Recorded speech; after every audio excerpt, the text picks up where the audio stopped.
जानकी बाळा, हा काका? काकूंचे नियम आणि अटी ऐकून प्रेशर आलं नाही ना? नाही काका, असं काही नाही. नाही, पण मला समजतंय. एक सांगू, ह्या कानाने ऐकायचं आणि त्या कानाने सोडून द्यायचं, म्हणजे काही टेन्शन येत नाही. आणि आमच्या घरामध्ये काकू नावाचं एक प्रेशर कुकर आहे. त्यामुळे त्या शेतीचं फुसफुस फुसफुस मध्ये चालू असते. आपण काही ऐकलं नाही आणि आपल्याला काही ऐकायला चालू नाही असा आपण आपला समज करून घ्यायचा. आणि त्या सगळ्या गोष्टींमुळे ना मी काय तुझ्या पाठीशी असेल.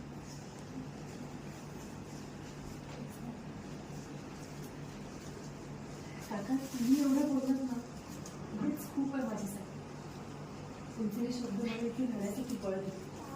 मला काही नको. आणि राहिला मुद्दा काकूंचा ना, तुम्ही त्याचं टेन्शनच घेऊ नका. किती झालं तरी तुम्ही त्याचं टेन्शनच घेऊ नका. कितीही झालं तरी मला ते आई सांगेल.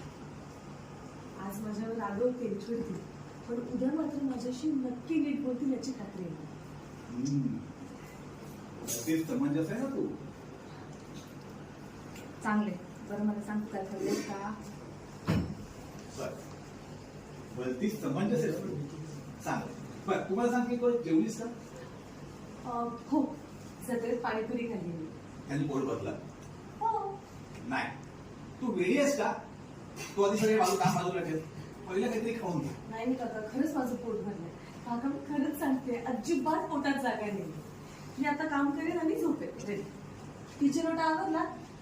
नाही, तिच्याकडे बघा.